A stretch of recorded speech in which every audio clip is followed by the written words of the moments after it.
Exiled by Chris Fox. Narrated by Ryan Kennard Burke.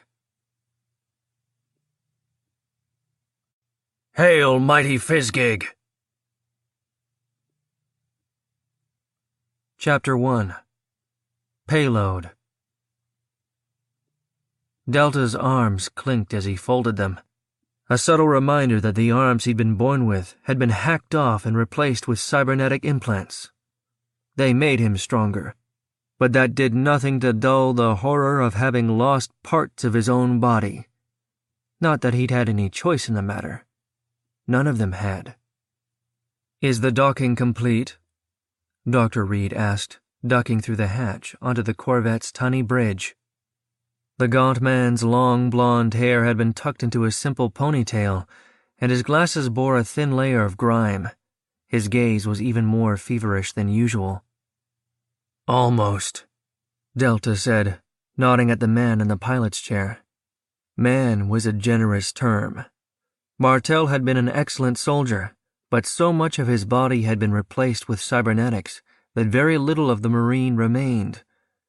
The view screen showed a cylindrical station, growing ever more larger as they drifted toward one of 4 docking ports. None of the other ports were occupied, which was hardly surprising. Very few people visited mining stations unless they were doing a quarterly ore pickup. That was part of why they'd chosen this station after all. It had just sent its ore back to corporate 3 days ago, so it would be off the grid for another 3 months. "Docking complete," Martel said.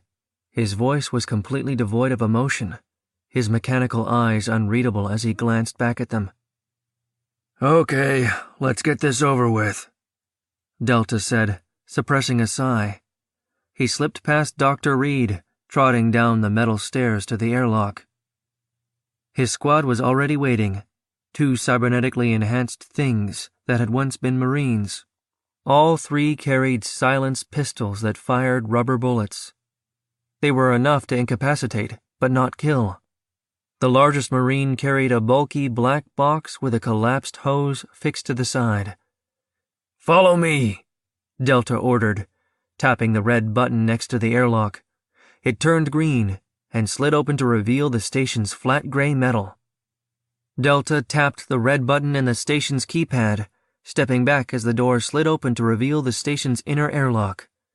He holstered the pistol that he'd half drawn, breathing a sigh of relief as he stepped into the airlock. It was unlikely that any of the station personnel would have investigated the docking that quickly, but he didn't take chances. "Winter, you're on point," he said, nodding to a small man cradling twin pistols. Winter didn't nod or acknowledge the command in any way.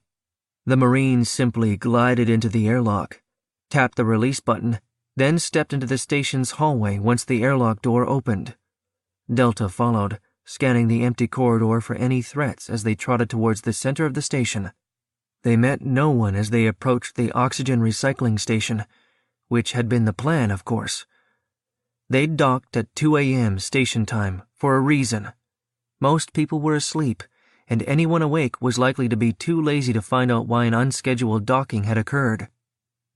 "Deliver the payload," Delta commanded, gesturing at the large oxygen processor in the middle of the room.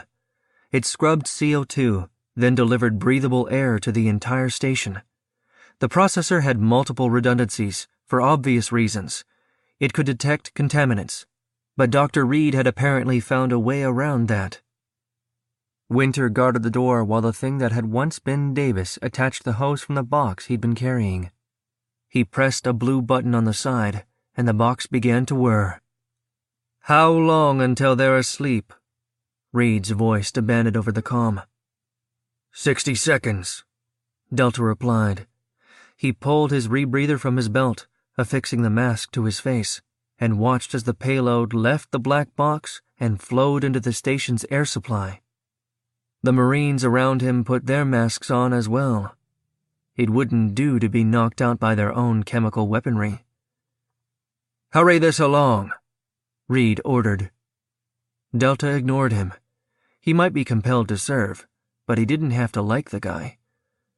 "Winter, take deck 1. Davis, you're on 2. I want those bodies loaded into the tanks in the next 90 minutes, Delta ordered. It bothered him that both the former Marines were able to keep their names when Reed had deprived Delta of his. Even thinking it would drop him to the deck in writhing agony, he'd learned that the hard way. Delta ducked out of the oxygen processing room and headed for Deck 3. Carrying 80 unconscious people to the tanks Reed had set up was going to take the rest of the night. Thankfully, they had plenty of time. It would be weeks before the OFI figured out that something was wrong.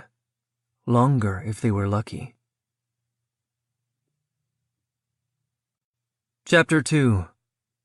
Anomaly. Nolan strode onto the command deck, accepting a tablet from his aide as he approached the half-circle of stations. Each terminal was manned, and all faced a massive screen that covered the entire south wall. A dozen feeds played across the screen, many showing various news stations found on the Quantum Light Network. "What have we got today, Becca?" Nolan demanded. He trotted down the steps, passing the stations as he approached the view screen. "Not much in the last 6 hours, Commander," Becca answered. The stocky soldier leaned over her terminal to peer at him. "There was an anomaly. I'd have ignored it, but you asked to keep a special eye on the stations in the periphery." "What have you got?" Nolan asked, setting the tablet on his desk, then turning back to Becca. "The power usage has dropped 40% over expected in the last 8 hours," Becca said, brushing a lock of red hair from her face. "There could be a lot of reasons for that, but it was one of the metrics you flagged for monitoring." "Put it up on the screen," Nolan ordered, turning expectantly to the massive view screen. The screen shimmered, and all the currently displayed data was replaced by dozens of data feeds from the X station, including the one tracking power.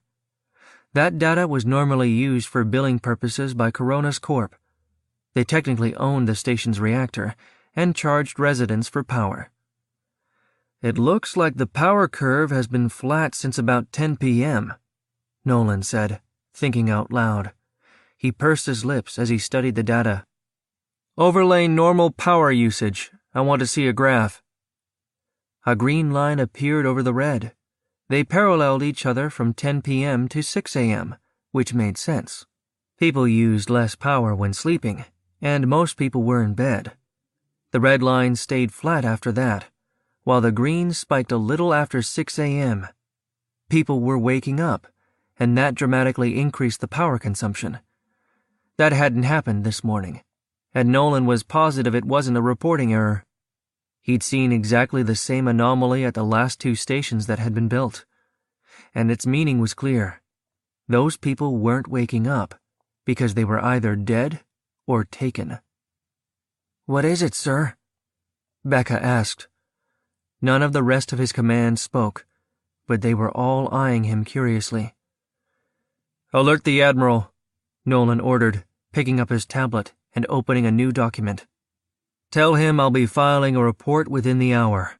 Corona Station 127 has been hit by the same pirates that took out 19 and 89. Chapter 3. The Admiral. Nolan rapped 3 times on the door, though he knew the man inside was already aware of his presence. The security in the OFI was beyond top-notch. It set the standard the rest of the galaxy followed. Admiral Mendez would have been aware of Nolan the second he left his command deck. "Enter," called a slightly accented voice. The door slid open, and Nolan stepped inside. He'd never seen the Admiral's office, though he'd spoken to him often during the previous year. Admiral Mendez sat behind a massive mahogany desk, flanked by bookshelves. A potted plant sat in the corner, and it looked real from a glance at the soil. There was little in the way of decor, just 3 tigress bayonets on the wall. "I've read your report," Mendez said, gesturing at a chair on the other side of the desk. Nolan sat, shifting in the too-soft chair. It looked ancient, the type of thing Abraham Lincoln might have had in his office. Sir, was there some point in the report that you wanted clarification on? Nolan asked. He forced his breathing to remain regular, though he was more than a little terrified to have been called into the Admiral's office. The wreckage of careers littered the hallway leading into this room. Admiral Mendez was universally feared among the OFI. I want your hypothesis, Commander, the Admiral said. He opened the top drawer of his desk and withdrew a thick cigar. Nolan could smell the tobacco from where he sat. It had to be fresh. Someone is hitting our stations. Why? Human labor is cheap. The sex trade isn't profitable enough. So what makes it worth the expense of outfitting a crew?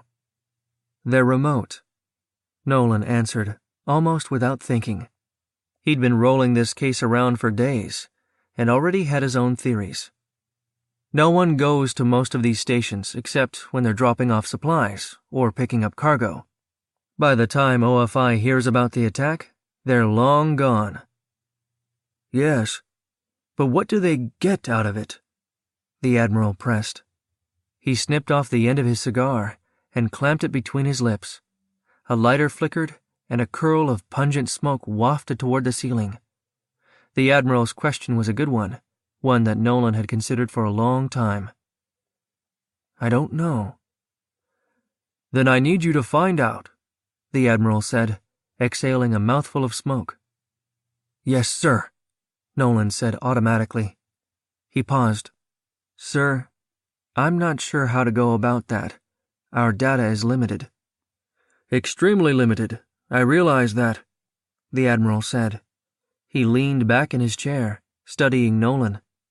I'm impressed that you put together the bit about power usage. If you're right, we can get to the stations these pirates are hitting within hours instead of weeks. Has a team already been dispatched? Nolan asked. No, the Admiral said, tapping ash into an impeccable ashtray. Because you're on the team. Report to the Sparhawk. She's docked and aft. I'm giving you operational authority. Sir, I'm not a field agent, Nolan said. He straightened in his chair, wishing the back was more firm. He kept sliding. You've had OFI training, and you're obviously a quick thinker, Mendez said. He took another puff from the cigar, then met Nolan's gaze.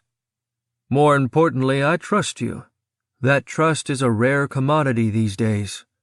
What I'm about to say doesn't leave this room. Nolan's heart was thundering. Whatever it was big. Of course, sir. I think there is a rogue agent within the Admiralty, Mendez said. He paused for a long moment, finally speaking again. I believe this operation is a part of that agent's agenda. This is our chance to smoke them out.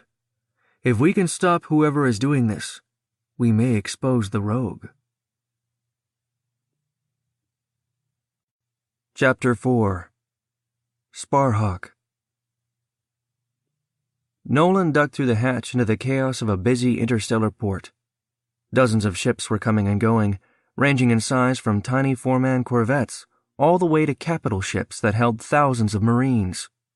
He hoisted his duffel over his shoulder and started walking down the wide metal platform ringing the docks. Docking tubes extended from it like spokes on a wheel, and a steady stream of traffic walked to and fro along those spokes, coming and going from the vessels.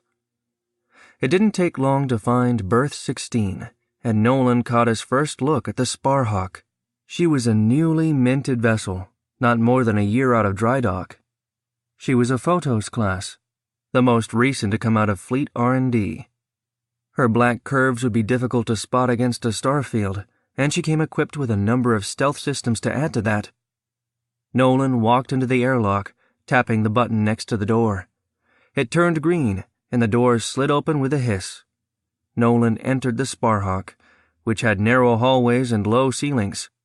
He paused as the door hissed shut, listening for any signs of crew activity. Nolan wasn't really sure what to expect. Photos-class vessels were designed to hold a crew of 4, but could be run by a single person since most systems were controlled by a virtual intelligence. "Welcome to the Sparhawk," came a pleasant voice. Nolan looked around and realized the voice had originated from the ship itself. "My name is M. If you proceed to the CIC, I'll introduce you to the commanding officer." A glowing white arrow appeared on the floor, pointing deeper into the ship. Nolan followed it, staring around him curiously as he threaded down the narrow corridor.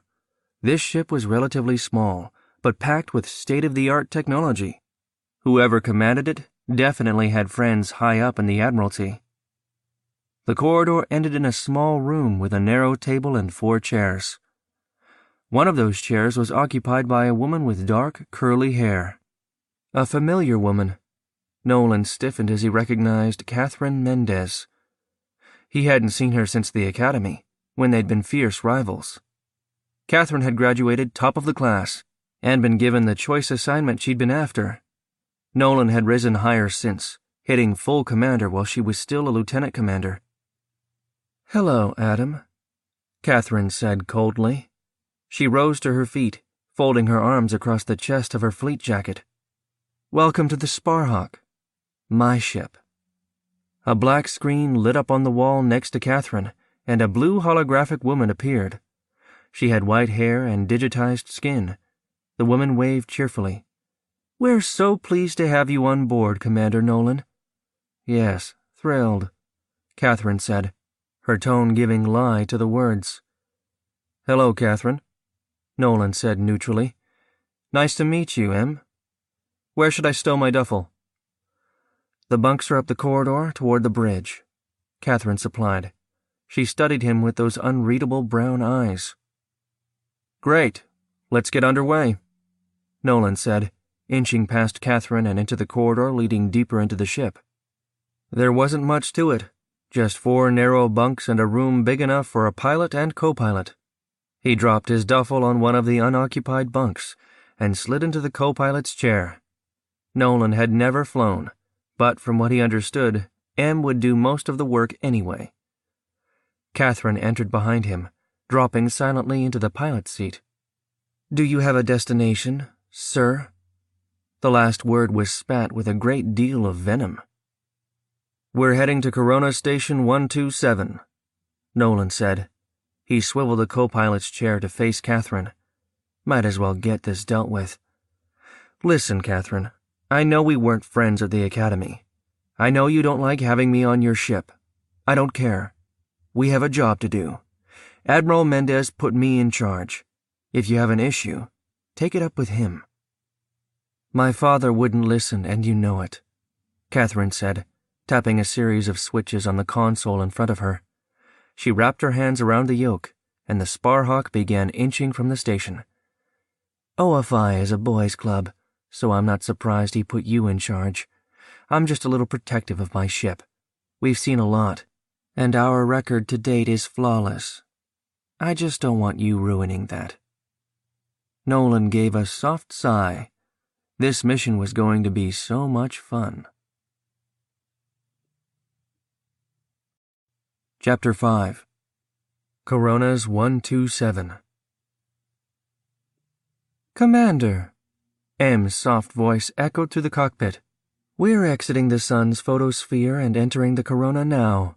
ETA 22 minutes. Nolan started at the voice, momentarily assuming she was speaking to him. She wasn't, of course. It was Catherine's vessel, and M was clearly addressing her. It amused him that the AI respected the chain of command. "Acknowledged," Catherine said, releasing the yoke. "M, take over piloting.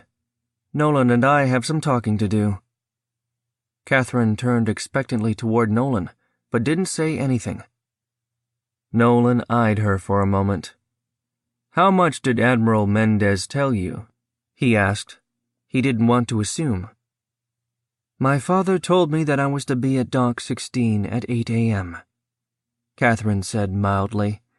She tapped a button on the console, and the view screen lit up to show the storm of fire they were passing through. "He didn't tell me anything about the mission. Why are we here, sir?" "We're here because the entire populace of stations along the periphery have disappeared," Nolan said, his knuckles turning white as he gripped the arm of the chair. Catherine had a gift for pissing him off, but he wasn't going to let her attitude get to him. Yesterday evening, Station 127's power consumption fell outside normal levels. That fits the pattern we've seen at the other 10 stations that have disappeared over the last 5 weeks. When you say disappeared, what do you mean? Catherine asked. The personnel are missing. All of them. Rescue teams have shown up to find each station intact, but no sign of the crew. They haven't found any signs of a struggle either, Nolan explained. Whoever is responsible for this has a way of subduing the populace without bloodshed. We don't know why or what they're using the people for. Lovely, Catherine said. The ship finally emerged from the sun's corona, breaking away from the sea of fire and plasma as they headed toward one of the largest asteroid belts Nolan had ever seen.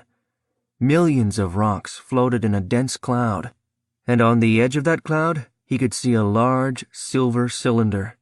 Coronas 127, one of the many stations owned by the Coronas Corporation. The station slowly grew larger on the view screen as the minutes crept by. Nolan waited until they were within a few minutes of docking before speaking. Em, is there any comm chatter?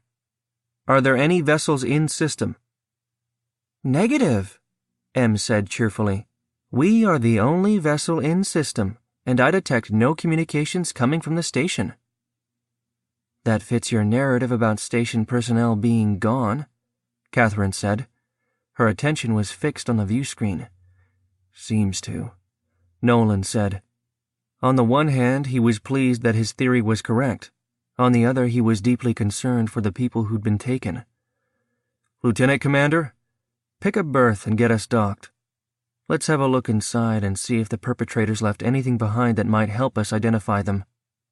Yes, sir, Catherine said, without sarcasm this time. The Sparhawk drifted closer, finally slowing as it approached a docking tube. There was a gentle thump. Then the seal engaged, and they were locked into place against the station's hull. Chapter 6. Mining Drone. The security footage has been wiped, Nolan confirmed, leaning back in the ripped leather chair. He was staring at the administrator's terminal, a simple computer system. In fact, all log data has been purged, everything that could be directly accessed from this terminal. Are there any other data sources we could check? Catherine asked. She was leaning against the corner of the administrator's chrome desk, looking over Nolan's shoulder. Not any that would help. It's possible people kept personal logs, but if it were me doing this, I'd have wiped those too, Nolan said, pushing away from the desk. He rose to his feet and walked to the window. It seemed strange to him that someone would risk putting a glass window on a space station, even if it was ultra-dense glass. But the view was spectacular. Mining drones zipped from the station at regular intervals. Little octopus-like craft with spindly arms. Each arm was equipped with a laser drill, and the drones used high-tensile mesh to gather their haul. One of those drones was approaching the station now, with a full load. It towed a huge black mass behind it, several thousand credits worth of precious metals embedded in the rock. Nolan watched the drone dock, tapping his cheek with his index finger as he considered. Any ideas? Catherine asked. It seems like whoever did this covered their tracks pretty well. Do you have any clues from the other stations? Maybe, Nolan said, absently. He was still staring at the mining drone, which had dropped its payload and was zipping back toward the asteroid field. He turned to Catherine. Can you have M tap into the control matrix for the drones? I want to see if they have internal logs. Sure, Catherine said, though she was eyeing him skeptically. What are you hoping to find? The drones run continuously, which means some of them would have been in the belt when the station was attacked. Nolan said, if we're lucky, very lucky, one of those drones may have recorded the vessel that approached the station. Good thinking, Catherine admitted. She tapped the comm on her wrist. Em, can you tap into all mining drones? I want a compiled file of footage. Run a scan on the data and see if you can pick up any vessels arriving or departing in the last 24 hours. Of course, Commander. M's cheerful voice came over the comm. Processing. This query will take 4 minutes to complete. Is there anything else you think we can do on the station itself? Catherine asked. I doubt it, Nolan said. We had techs go over every inch of each of the previous stations. They didn't find anything of note. The miners were just gone. Again, no sign of a struggle. No damage to the station. Whoever took the people didn't even bother to rob the miners. Script notes were found in many of the miners' quarters. Shall we head back to the Sparhawk then? Catherine asked. Nolan considered her question. Was there anything else he could learn here? He looked around the administrator's office, but couldn't think of anything they might find that would be of real use. Yes, let's head back. If we're lucky, M will have something. If not, I guess we head back to OFI headquarters and you get your ship back, Nolan said. He didn't like the idea of returning empty-handed, but what choice did he have? There just wasn't enough data to work with. Whoever was behind this had done a masterful job of covering their tracks. Chapter 7. A Piece of the Puzzle. The Sparhawk was just pulling away from the Corona station when M's voice chimed in the cockpit. All footage from the mining drones has been parsed. It appears Commander Nolan's hunch was accurate. One of the drones captured footage of a vessel leaving the station. Put it on screen, Catherine ordered. The view screen shifted from a view of the sun to a shot of an asteroid. The camera canted crazily, then showed the station. The drone flew closer, and as it approached the station, Nolan could see a vessel docked not too far from the port they'd just left. It was larger than the Sparhawk, though not by much. Is that a Venerable-class starship? He asked, leaning a bit closer to the screen. Both the vessel and the station grew larger as the drone flew closer. I think it is, Catherine confirmed. They were both on their feet now, leaning in toward the screen. The level of detail wasn't what he'd have liked, but it improved as the recording continued. The colors are off, but that's definitely a fleet vessel, Nolan confirmed. The footage ended abruptly as the drone reached the station. He turned to Catherine. We need to get this back to the Admiral. There can't be many Venerable-class vessels unaccounted for. You're right, she said, nodding. I have no idea how these pirates got hold of a state-of-the-art fleet vessel, but that's almost a good thing. It will make finding them that much easier. Nolan smiled. It wasn't a big piece, but this bit of the puzzle was more than they'd had before. Hopefully it was enough to track the bastards who'd done this. Chapter 8. Face to Face. Nolan settled into the chair across from the Admiral. Catherine sat next to him, studiously avoiding looking at her father. Nolan didn't know much about their relationship, but there was enough tension to make him feel claustrophobic. I've had a look at the footage you brought, Mendez said, resting his elbows on his desk. His gaze swept back and forth between them. The idea that a fleet vessel has been co-opted is more than a little terrifying. Fortunately, you were right. There is only one Venerable-class cruiser unaccounted for. I've done what I can to secure information on that vessel, but with limited success. Mendez looked down at his desk drawer, the same drawer Nolan had seen him withdraw a cigar from the last time he'd been in the office. Then the Admiral looked at his daughter. He sighed, but didn't open the drawer. The cruiser belonged to a Captain Edison. He was working with a geneticist named Reed. The pair were detached from regular fleet operations, but there are no details in the system about what they were investigating, Mendez said. 3 months ago, the Star Runner disappeared, and this is where things get more interesting. Edison reported to Admiral Chu, but Chu never filed a report on the disappearance. He should have raised one hell of a ruckus, but never said a word. Is this some sort of black bag op, sanctioned by OFI? Nolan asked. He didn't like to think that his own government could be behind these disappearances, but he wasn't naive enough to discount it. Maybe. I'll speak to Chu and see what I can find out, Mendez said. In the meantime, I want you to continue your field operation. You're the best analyst we have, Nolan. I need you to find the pattern we're not seeing. Get to the next station before Edison. We've got to stop this. So you want me to chauffeur Nolan around the galaxy searching for a needle in a haystack of needles? Catherine broke in, bristling. She leaned over the table, spearing the Admiral with her gaze. I had cases I was working. Cases that are going cold because I'm wasting time. The Admiral's face hardened. All he did was stare at Catherine, but she subsided instantly. Lieutenant Commander Mendez, your vessel is at Commander Nolan's disposal. You will escort him wherever he needs to go, and you will provide him whatever aid he requires to complete his mission. Am I making myself understood? Yes, sir, Catherine said, without meeting his gaze. The Admiral turned back to Nolan. If I'm able to get answers from Chu, I'll be in contact. Before I dismiss you two, there's one more matter I wanted to discuss. This isn't the first incident of the Admiralty covering up something they should have been stopping. It's happening with alarming frequency, and there's only one conclusion I can draw. The Admiralty has been infiltrated. Someone is working for a third party. Nolan went cold. The Admiralty was the core of the fleet.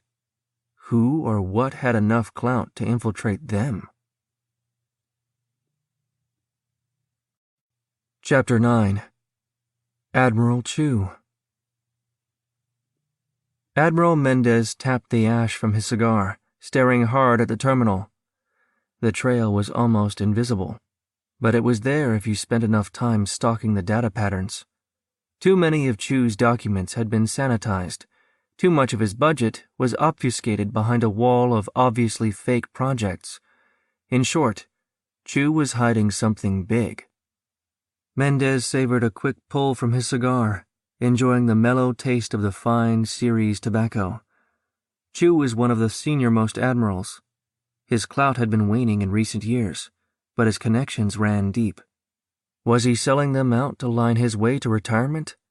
If so, who would he sell them out to? The Tigris were too aggressive for this sort of tactic, and the Primos just didn't care enough about humanity to do it. Clever bastard, Mendez muttered, as he tried and failed to gain access to the details of the project Captain Edison and this Dr. Reed had been assigned to. Chu would see in the logs that Mendez was attempting to access them, which meant the time for stealth was over. He needed to confront the man directly. Mendez tapped the contact's icon, then Chu. The Quantum Network logo flashed on the screen. It lasted for several seconds, then resolved into Chu's leathery face. He wore his usual thick-rimmed glasses and stared hard at Mendez from countless miles away. You're snipping around in my files. Why? Chu asked without preamble. Because one of your pet projects has gotten out of hand, Mendez replied. He took another puff, drawing the moment out as he watched Chu. There was no crack in the man's composure. Let's talk about Dr. Reed. I'm not familiar with that name, Chu lied. Mendez felt the lie to his core. How about a missing Venerable class cruiser assigned to your command? He pressed. Edison, I believe the captain's name was? Chu was silent for long moments. Mendez merely waited. All right, Mendez. If you're dead set on meddling in this, then I'm willing to bring you up to speed, Chu conceded. Not over quantum, though. Come to the Turnus system. I'll explain everything, provided you agree it goes no farther. I can't guarantee that without knowing what it is, Mendez countered. You'll have to let your conscience decide, Chu said, heaving a long, suffering sigh. I'm confident you'll do the right thing once I've shown you the truth. Chapter 10. Sector 12. Nolan set his coffee on the table next to the holo terminal, then flicked on the power. It showed a three-dimensional logo, then faded to a menu screen. The interface was clean, well-designed, and expensive as hell. "My father provided some pretty nice toys," Catherine said, walking into the tiny mess from the cockpit. She sat at the other side of the table. "I've heard of these, but this is the first time I've used one," Nolan said, swiping at the hologram with his index finger. It slid to the next three-dimensional screen. "What are you researching?" Catherine asked. "I'm hoping to find a pattern in the attacks," Nolan said, finally finding the area he wanted. He touched the screen he was after and watched as the holographic display exploded into a network of stars, creating a cube about 2 feet across. It was so much more impressive than any two-dimensional map. "You can do it manually, but there's a much easier way," Catherine said, giving a half-smile. Plot the station attacks on the map Commander Nolan just brought up." "Of course, Commander." M's voice came from the speaker on the wall. Red dots appeared throughout the holographic cube, each one with a tiny label showing the station name. "They're dispersed pretty evenly," Nolan said, leaning up from his seat to peer at the side of the hologram. "No two of them are in the same sector." Catherine leaned around the same side of the hologram, peering into the cube. The light reflected off her pupils as she studied it. "You're right. Any idea why?" "I'm not sure yet," Nolan said. He caught himself looking at Catherine sidelong and forced himself to focus on the hologram. Can you put a green dot into the model for every station in the periphery?" "Done, Commander," M said cheerfully from the wall. Green dots appeared all over the map. There were about 10 times as many as the red, nearly 140 stations in all. Nolan looked at their placement, considering. "Can you highlight the largest area of space unaffected by the attacks?" The hologram shifted again. This time a blue tinge filled the entire upper right corner. "There have been no attacks in this area of space. It contains 4 mining stations." "Which of those stations has been recently resupplied?" Catherine asked, half a second before Nolan asked the same question. "Corona's 6 was resupplied 2 days ago. Corona's 112 was resupplied 11 days ago," M supplied. Nolan met Catherine's gaze. For the first time, she gave a real smile. "I think you've done it, Nolan. That's the station they're most likely to hit next." "If they continue their current pattern," Nolan said. He sat back down, watching Catherine while she studied the hologram. She really was beautiful, even if she was a little too hot-headed for his tastes. "Assuming they do, it looks like this would be the last area of space they'd need to hit. I don't know much about this Dr. Reed that your father mentioned, but if he's a geneticist, then maybe he's running some sort of experiment." "It makes sense," Catherine said, brushing a lock of curly hair from her eyes. "Given the pattern of attacks, maybe this doctor wanted a wide pool of test subjects." "It's the only real lead," Nolan said. "We'll report back to the Admiral and ask how he wants us to handle that." "Are you sure that's wise?" Catherine said. "Adam, I know you like to play it by the book, but we don't have time to report back just to get our orders stamped. If we don't get to that station now, it might be too late. This could be our last chance to catch these bastards." Nolan drummed his fingers on the table. The smart thing to do was to report it to the Admiral, but Catherine was right. Chapter 11. Chew. Delta settled in at the mess counter, where his men had dined when he'd been the true captain of this vessel. He ate mechanically, spooning brown protein into his mouth. He had no idea what the flavor was supposed to be, but it tasted like leather. Old leather. He glanced up when Dr. Reed entered the mess. If the scientist had been gaunt before, he was becoming skeletal now. Delta watched as Reed sat next to their quantum terminal. The man seemed agitated, and Delta watched him with interest as Reed's call connected. He couldn't make out the screen, but he recognized Chu's voice. "We have a serious problem, Doctor. Mendez is close to the truth, and he's got the clout to shine a very large light on your activities. You need to get out of there." "I will not leave before the experiment is complete," Reed snapped. He leaned in close to the terminal. "How long before Mendez can bring official pressure to bear?" "I've asked him to meet with me first, so we have at least a day," Chu said. Delta spooned up another mouthful of leather-flavored protein. Interesting. Someone was fighting back. Delta suppressed a grim smile. "That will have to do. Where is this meeting taking place?" Reed asked. Delta noticed that the doctor's hands were trembling. Was that rage, or was his condition deteriorating? "The Turnus system," Chu answered. "We meet tomorrow at 8 a.m. fleet time." "He's coming to your vessel?" Reed asked. His eyes were feverish. "Yes," Chu confirmed. "Excellent," Reed said. His grin was ghastly enough that Delta lost his appetite and set the spoon down. "Here is what you will do." Chapter 12. Turned.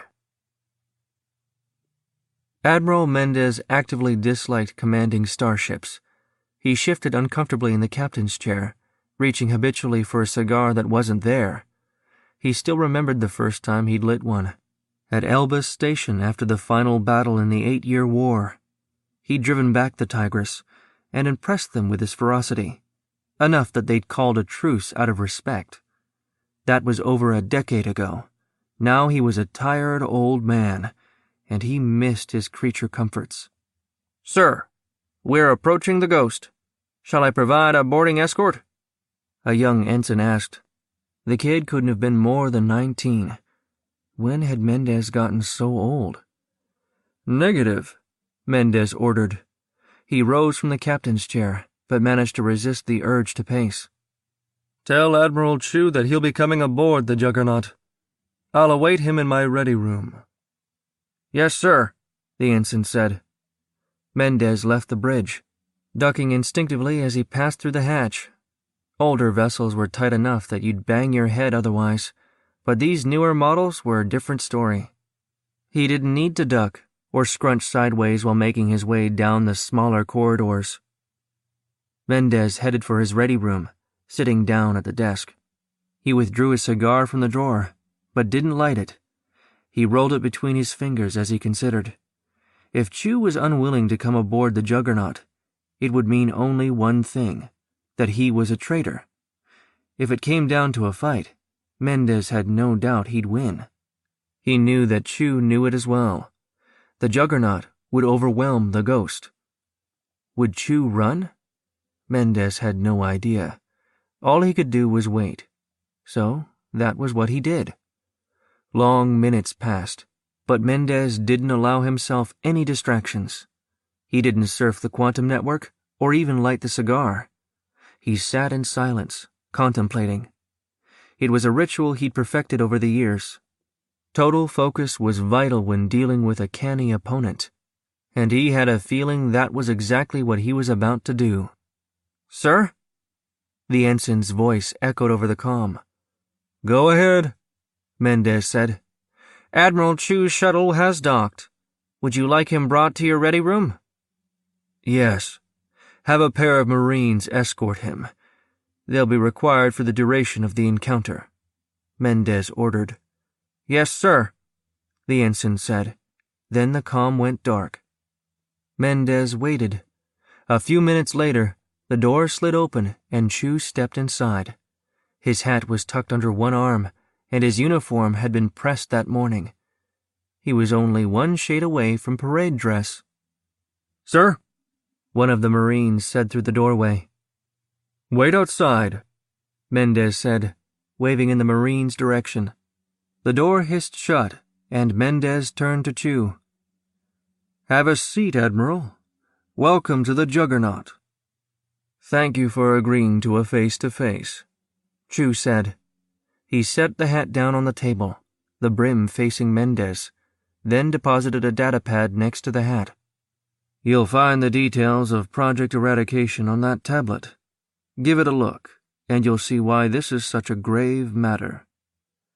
Mendez set down his unlit cigar and reached for the tablet, then recoiled when a jet of green gas shot from the brim of the hat. A foul odor washed over his face, and he instinctively inhaled as he pulled back. Mendez stood, sucking in a breath to call for the guards. Then his body betrayed him. He slumped back into the chair, his arms flopping down next to him. His attempt to yell for help came as a low wail. Mendez tried to stay calm. He could move his eyes, but nothing else. He tried to understand what was happening, looking for an angle that could save him. You're no doubt looking for a way out of your predicament, Chu said, leaning across the desk until his face was mere inches from Mendez's. You're wondering what I dosed you with, and how long it will last. If you could just move your hand, you could tap the alarm on the bottom of your desk, or maybe knock something to the floor and get the Marine to poke his head inside.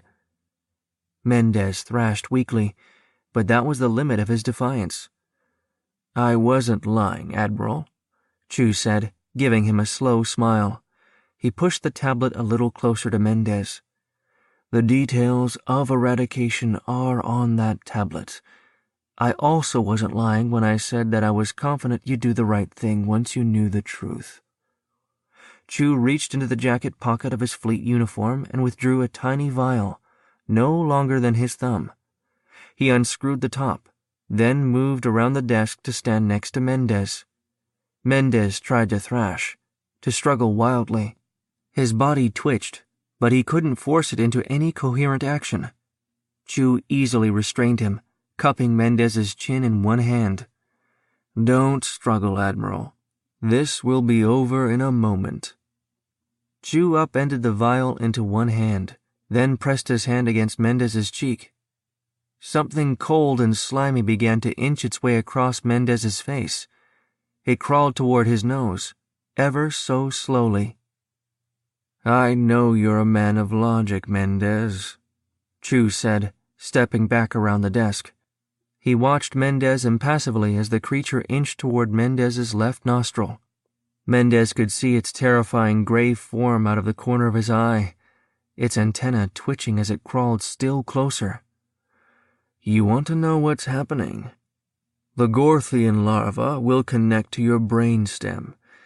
When its work is complete, you will be a new man. You'll finally understand the truth, and you'll see what needs to be done. Chapter 13. Decision. So, what's our destination? Catherine asked as she settled into the pilot's chair.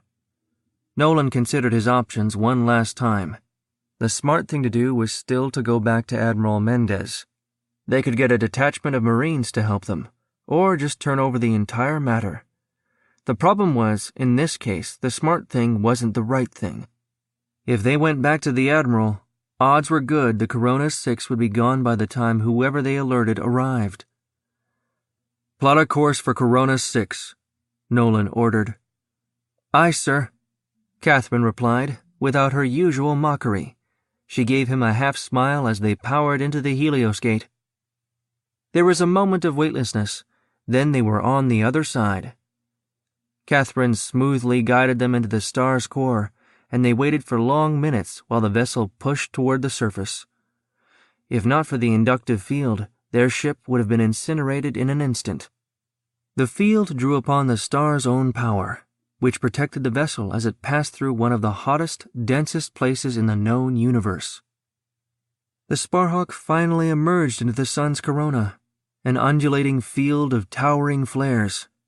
Catherine expertly guided them higher until they broke free of the sun's gravity well. They powered toward a tiny silver speck on the edge of a vast field of asteroids. At this distance, It was indistinguishable from the last station they'd visited. "M, are you picking up any comm chatter?" Nolan asked. "Yes, Commander," M confirmed. "The station's quantum light network is active. At least one member of the station personnel is broadcasting." "Okay, let's see if we can mobilize this station," Nolan said, turning to Catherine. "Do you have a plan?" she asked, blinking. "If we're right, then odds are good this Captain Edison will be invading with a squad of Marines," Nolan said. He gave a heavy sigh. "Resisting that kind of firepower will be tough, but we may have the advantage of surprise. You're the most experienced at fieldwork. Do you have a suggestion?" "A few, but I need to know what we're dealing with first. Let's alert the station, then we'll see what we have to work with," Catherine said. Chapter 14. Corona 6. The large gunmetal door slid up into the ship, and Nolan's ears popped as the pressure between the sealed airlock and the Corona 6 station normalized. An oily little man stood waiting, his dark hair styled into something approaching a horn. He rubbed his hands together nervously, giving them a wide and obviously fake smile. "Welcome to Corona 6. I am Administrator Bach, so what brings such esteemed agents to our little station?" Bach asked. His nasally voice added to what Nolan's father would have called a very punchable face. "I'm Commander Nolan of the OFI," Nolan said, stepping forward and holding up his ident badge. "This is Lieutenant Commander Mendez. We have reason to believe your station is in danger. Do you have somewhere we could discuss this privately?" The airlock opened up into a docking bay where ships could unload cargo. Nolan realized that at least half a dozen miners were peering at him. One of those miners strode up to the administrator, a shotgun resting on one shoulder as she approached. She wore dirty leather pants, matching boots and gloves, and a jacket older than Nolan. "Something going on that we need to know about, Bach?" the woman asked. She leaned forward, her eyes locked on the weaselly little man. She spat a gob of something dark near his feet. "Not at the moment," Bach said, taking a half step back from the woman. "Annie, as you can see, I need to assist these fine people. Why don't you track me down after—" Bach trailed off as Annie's free hand shot out and wrapped around his throat. "You wouldn't be trying to put me off again, would you, Bach? You promised me payment and I ain't seen it for the last 2 shipments. Are you sure you won't accept Corona's script?" he choked out. "I told you I ain't accepting that pink toilet paper. I want real credits," the miner growled. She released the administrator, but still loomed over him. "Now you deal with these fine people, and then you come find me. If you don't, I'm going to come find you, Bach." Annie turned on her heel and strode out of the dock, up one of the airlocks to where Nolan guessed her ship was still docked. "Please excuse the interruption," Bach said, withdrawing a clean blue handkerchief from the pocket of his vest and mopping at his brow. "If you'll follow me, I'm happy to discuss whatever business brought you to the station." Bach turned from the airlock and hurried up a metal stairwell that led to the station's next level. Nolan and Catherine followed him into a small office, with an appropriately sized desk, just large enough for Bach to squeeze behind. There wasn't enough room for Nolan to sit, so he and Catherine stood as the door hissed shut behind them. "Now, what is this danger?" Bach asked. His eyes were wide, and he looked like he desperately wanted to be elsewhere. "We have reason to believe that a rogue vessel may dock at your station in the next 24 hours, Nolan began. He paused, trying to decide how much to reveal. Too much, and Bach might break down. Not enough, and he might underestimate the threat. "We expect a team of Marines to break into your facility. Their likely aim is to abduct all station personnel." "That's awful. What is the OFI going to do about it? I hope you're not all the help they're sending," Bach said, his voice getting faster and rising half an octave by the end. His eyes were like saucers now. "We're it, I'm afraid," Nolan said. He glanced at Catherine. She gave a reassuring nod. Nolan turned back to Bach. Do you have any weapons? Are any of the miners experienced in combat? Corona's policy doesn't allow us to stock weapons, Bach said apologetically. His obsequious nature reasserted itself, seemingly mastering the fear. The only person who might be able to fight is Annie. She spent time in the infantry, and as you can see, she's armed. Is there anyone else who can handle a weapon if we provide them? Catherine asked. She looked at Nolan. I have a small armory on the Sparhawk. There might be a few people, Bach said. Gather your personnel, Nolan ordered. We're going to return to the Sparhawk, but we'll be back with all the ordnance we can muster. Chapter 15. How many rounds? Annie, I want you to take charge of the station personnel, Nolan said, holding Annie's gaze. Can you handle that? They'll listen to me, Annie said, nodding once. Her tone was loud enough to carry, and she gave a booming laugh. Firing one of those dinky little handguns you brought ain't that tough. They'll do just fine. Annie's tone dropped to a near whisper, and her smile faded. That'll only last until the first one drops. Then they'll scatter like collision debris. You got a plan for when that happens? No, Nolan said, glancing at Catherine. She was instructing a small cluster of miners how to fire the pistols they'd brought from the Sparhawk. Nolan had given up his sidearm and was now using a TX-30, the assault rifle of choice for fleet marines. He'd never fired one, but he was fairly sure he could figure it out. Boots pounded down the metal stairs behind him, and Nolan turned to see a young teen sprinting up to Annie. Ma'am, we got a ship emerging from the Helios Gate. Just left the sun. It's a vegetable class, like you told us to watch for. Good boy, Tim, Annie said, mussing the boy's hair. Get back to your quarters and stay put. Don't come out till someone comes to get you. Nolan waited until the boy was gone before speaking. He walked to the center of the dock, sucked in a deep breath, then used his best parade voice. Everyone, listen up. Miners all around him stopped what they were doing. Catherine lowered the pistol she'd been holding up for the few she was training. Even Annie stood at attention. We've got confirmation that a vessel is inbound. That vessel has nasty intentions for everyone aboard this station, Nolan boomed, turning in a slow circle. They're going to be well armed, and some of us are probably going to die. I know that's hard to hear, but you need to be ready for what's about to go down. If you break, if you run when you see someone get shot, then these bastards are going to kill us all. We need to stand together. We have the higher ground, and we have the element of surprise. I'm not going to die to protect Corona's equipment, a man called. He was tall, hairy, and not overly acquainted with hygiene. You're not hearing me, Nolan said, raising the volume of his voice back to parade level. These people aren't coming for your ore. They don't care about this station.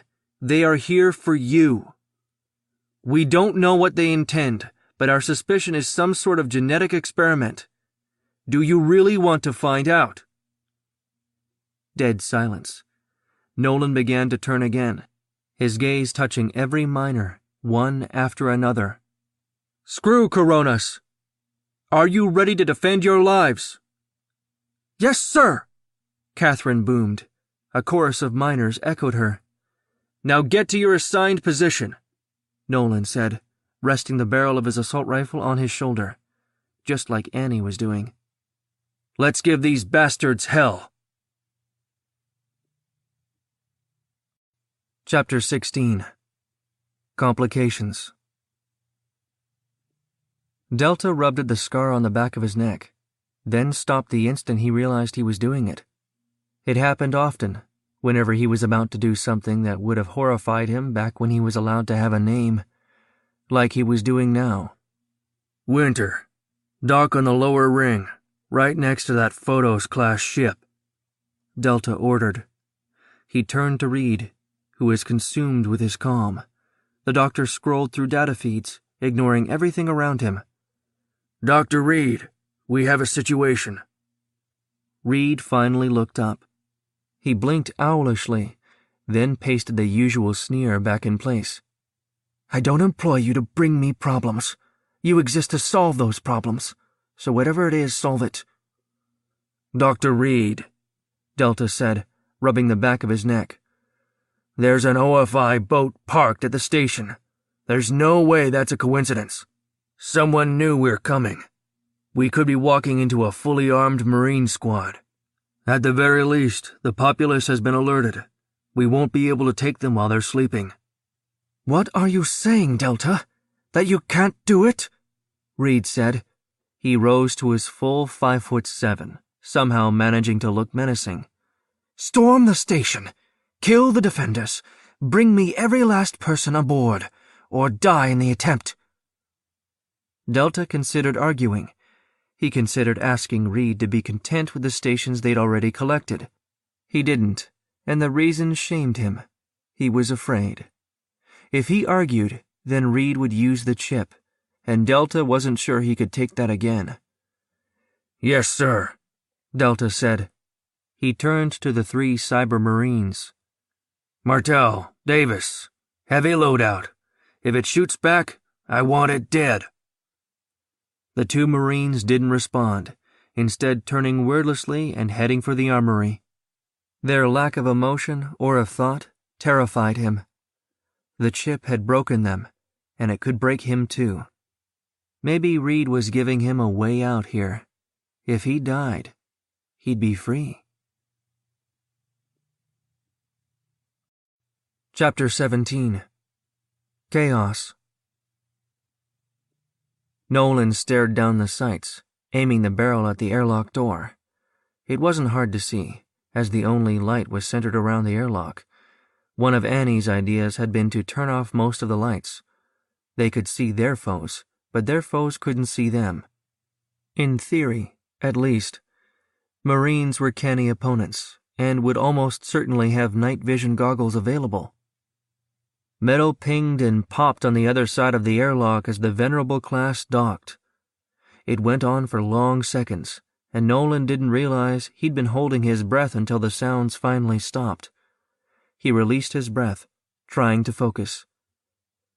Get ready, he called, softly. It carried in the gloom.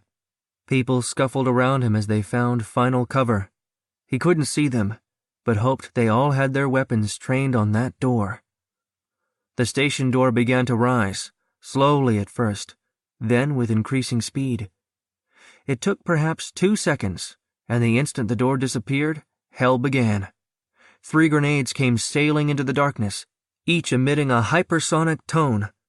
Nolan scrambled up the stairs, rolling over the top a split second before the pulse grenade detonated. Those around him who hadn't moved as quickly slumped to the deck, unconscious. Incoming! Annie yelled. Sporadic gunfire came from the miners. It was answered by concentrated, fully automatic fire from within the airlock. 3 miners dropped. Their bodies jerked about like rag dolls as they fell limply to the deck.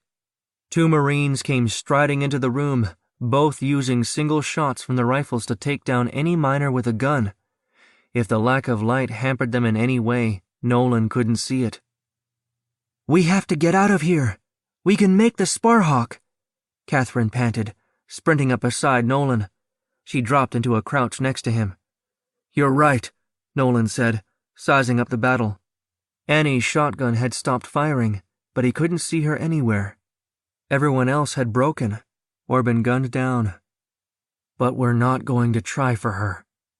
Nolan raised his assault rifle, sighting one of the Marines. The deck provided great cover, shielding his profile from his target 30 feet below. The weapon kicked hard 3 times. The rounds took the Marine in the face, and he slumped soundlessly to the deck. You're crazy, Catherine said, but she pivoted to stand on the opposite side of the stairwell. Lay down a cover burst, and I'll try to take out the second one. 2 more Marines burst from the airlock. They carried weapons, but weren't firing. Nolan had just enough time to wonder why, but then they dropped out of sight. "They're going for the station's power core," Catherine called. Nolan nodded, let out a burst of suppressive fire. The remaining Marine ducked back into the airlock, presumably to give his companions time to reach the reactor.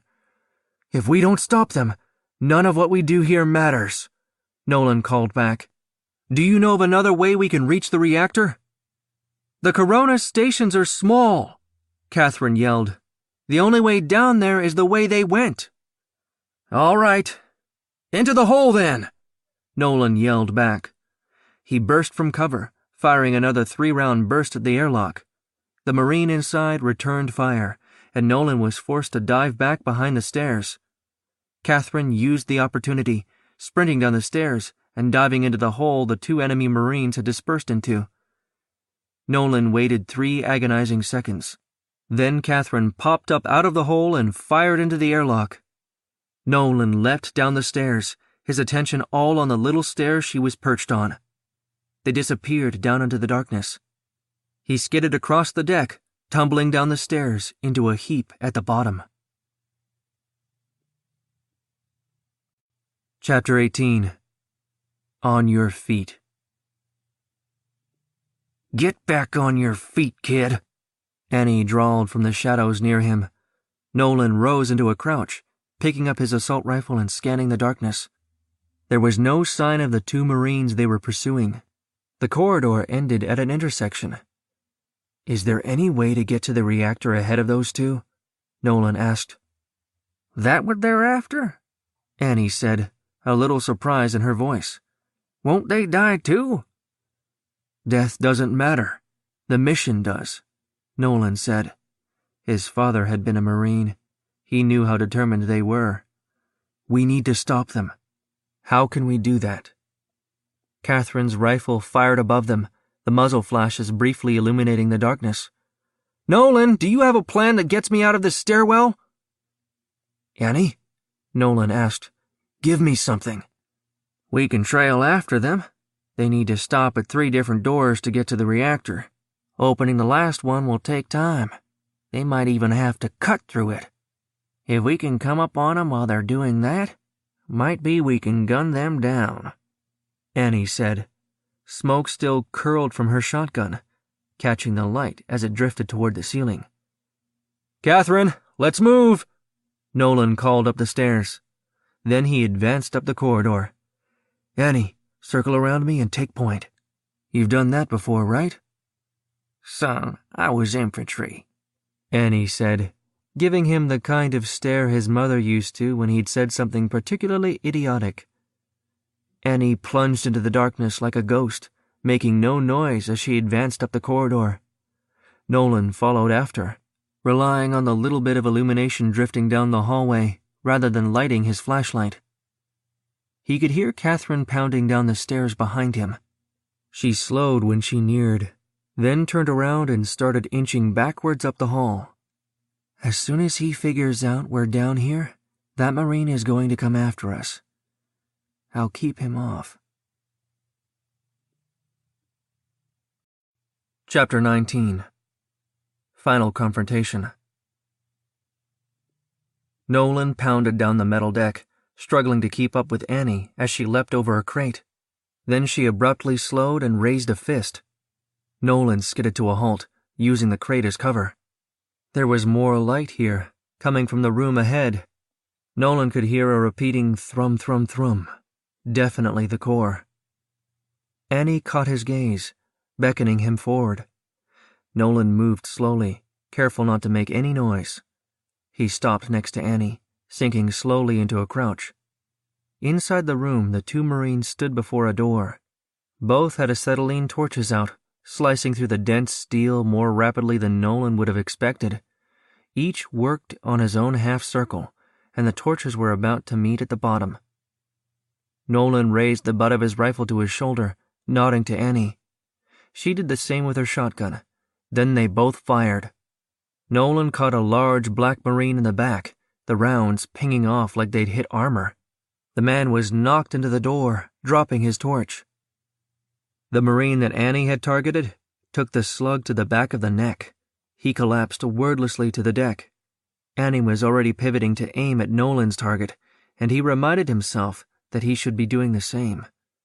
Nolan took aim, but his target rolled behind a pile of crates. A second later, he bounded over the top of them like a gazelle, sprinting across the deck toward Nolan. Nolan took aim, letting off another 3-round burst. The big black man ducked low, dodging Nolan's shots. Annie's shotgun roared, but the man was blindingly fast. He took Nolan in the chest with a kick that launched Nolan into the wall. Nolan's head rang, and he fell to the deck. It was all he could do to keep hold of his gun. Then the man was on Annie. He grabbed her by the neck, hoisting her effortlessly into the air. Annie ripped a combat knife from her boot, slamming it into the hand holding her. The tip snapped and the blade skittered off, drawing a line of sparks along the Marine's metal arm. "He's enhanced!" Nolan roared. He brought his weapon up, then took aim at the man's knee. Nolan squeezed the trigger, and the rifle kicked back into his shoulder 3 times. The smell of hot gunpowder washed over him. His aim was good. All 3 rounds hit the back of the right knee, which wasn't a cyber replacement. It all but exploded, dropped the suddenly one-legged man to the deck. Annie tumbled down next to him, raising both hands to her neck as she gasped for air. The Marine rolled onto his one good leg, using it to launch himself into the air. Nolan was dimly aware of blood leaking from the man's stump as he came down on top of Nolan. Nolan was knocked to the deck. The heavier man on top of him. Something slammed into his jaw, and his head rebounded off the deck. Black spots danced across his vision. Nolan jerked right as a pair of cyber spurs snapped out of the Marine's metallic wrist. The Marine rammed the blades down at Nolan's face, slamming them into the deck where he'd just been. Nolan thrashed, trying to free his rifle, which was trapped under the Marine's good knee. The Marine rammed the blades down again, and this time Nolan screamed as the blades punctured his shoulder, pinning him to the deck. He fought past the pain, knowing that he was dead if he didn't. The Marine's weight had shifted when he attacked, so Nolan bucked his legs up. The Marine tilted forward, and Nolan's rifle came free. Nolan whipped it up, planting the barrel against the Marine's jaw. "You're going to want to pull those spurs out of my shoulder," he growled through gritted teeth. His opponent looked like he might try something, but Annie's shotgun cocked behind him. "Boy's right. We've got you dead to rights. Get off him and crawl your crippled ass a pace or 2 back. Slow-like," Annie said. She took a step back as the big mercenary levered his weight off Nolan. "I'm not terribly mobile with one leg," the man said, dragging himself back from Nolan. He rested against the far wall. The blades disappeared into his wrist again with a single flick. "Just kill me, please." "I'd love to," Nolan said, feeling his jaw with his free hand. "But we need answers. Assuming you don't bleed out, you're the one who's going to give them to us. You have a name?" Footsteps came pounding up the deck, and Nolan pivoted, raising his rifle. Catherine trotted into the light, slowing as she reached them. "I got the last one. I think we're clear." "Annie?" A voice crackled over Annie's comm. It was the boy Nolan had seen earlier. Tim, he thought the boy's name was. "I told you to stay in your quarters, boy," Annie growled into the device. "Their ship is leaving," the boy said. "I thought you'd want to know." "Shit," Annie said. She leaned gingerly against the wall. "Gather up the others, and tell Bach to get any wounded down to the med center. If he gives you any grief about Scrip, you tell him he'll have to deal with me, and he won't much like it." "You asked me what my name was," the man against the far wall said. His teeth were gritted, his fists clenched. He looked like he was battling an immense amount of pain. "It's Edison." Chapter 20. Celebration. "Y'all done a good thing here," Annie said, offering Nolan her hand. He took it, and wasn't surprised by how firm her grip was. "Thank you for your help. We'd be dead right now without you," Nolan said, pumping her hand once before releasing it. He smiled at Annie, clapping her on the back. "We need to get the prisoner back to OFI. Will you be okay if we leave?" "I'll keep Bach in line, no fear of that. We'll be all right. You do what you have to do," Annie said. She rested the barrel of her shotgun on her shoulder, pulling up her scarf to cover the bruise on her throat. "You ever decide to take up mining, you come on back." "Maybe I'll do that," Nolan said, giving a quick wave as he headed into the airlock. He waited for it to close behind him, then tapped the red button on the Sparhawk's outer hull. The airlock activated, and the door slid up. Nolan ducked into the Sparhawk, smiling in spite of himself. True, Edison hadn't given up anything beyond his name yet. But he would, back at headquarters. OFI was very, very good at prying secrets from people who didn't want to part with them. "Nolan?" Catherine called from the cockpit. "We're clear to take off," he called back, moving into the mess. Edison sat at the far corner, his now bandaged stump resting on the bench next to him. Nolan sat across from him, making sure he had the big man's attention before speaking. "You feel like talking? Do you have any idea what it's like not to feel pain?" Edison said. He looked down at his stump. "I didn't feel the bullets. I didn't feel my leg being cut in half. I can't feel it now." "I'm sorry," Nolan said, and meant it. He didn't like having to maim another soldier, no matter the reason. "What can you tell us about this Dr. Reed? That is who you work for, right?" "The only pain I feel," Edison said, as if Nolan hadn't spoken, "is the chip. He presses a button, and I flop about like a fish. It lasts forever, and you aren't ever the same after it finally goes away." "Dr. Reed presses the button?" Nolan asked. The big man looked up. His dark skin was spattered with blood, but his eyes were calm. "Yeah, that's right. Dr. Reed. He turned my men into monsters." "Why? Why were you taking people?" Nolan asked. "We're putting them into tanks. I don't know why," Edison said. He shook his head sadly. "I know it was wrong, but it was the chip. He tortured us for weeks and I just couldn't do it anymore. I stopped fighting." Nolan glanced up as Catherine ducked into the mess. She sat down next to him. "So Dr. Reed put them into tanks?" Nolan asked. "Yeah," Edison said. He refused to meet Nolan's gaze. "We dropped the tanks off at different places, usually another vessel. Once or twice abandoned stations. I don't know who picked them up, or what they were doing." "Who did Reed work for?" Nolan asked, straightening. "I don't know, but he worked very closely with Admiral Chu," Edison said, looking up. His cheeks were covered with tears.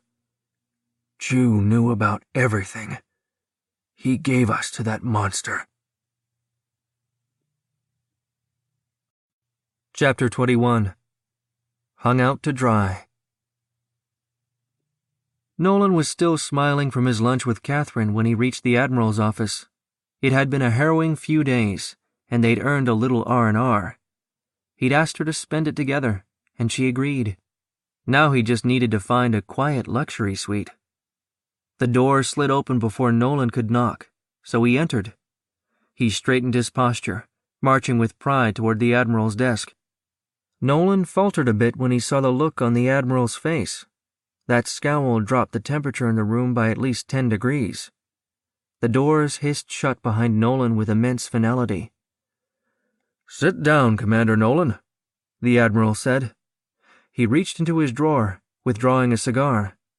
He made a great production of snipping, then lighting it. He didn't speak until after he'd taken several experimental puffs. What made you think it was okay to go to Corona's 6 on your own?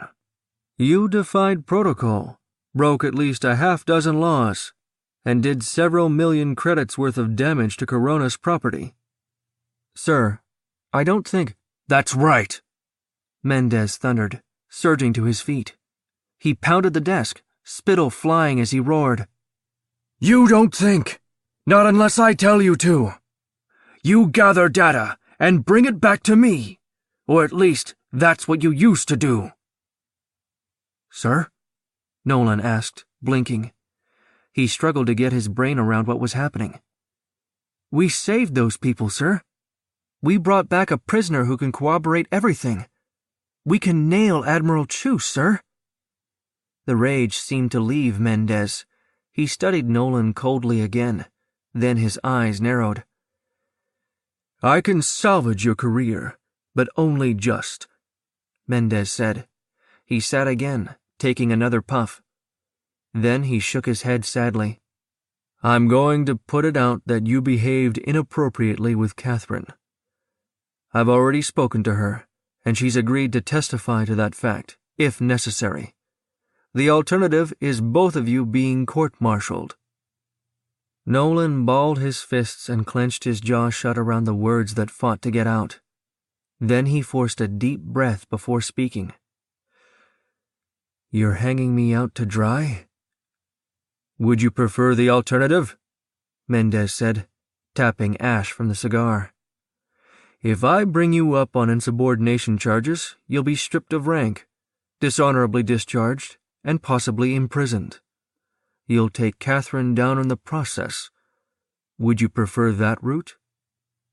Nolan very nearly said yes.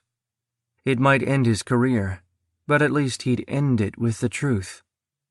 Sir, if you put out rumors about Catherine and I, there's no way my command crew will respect me enough to do my job.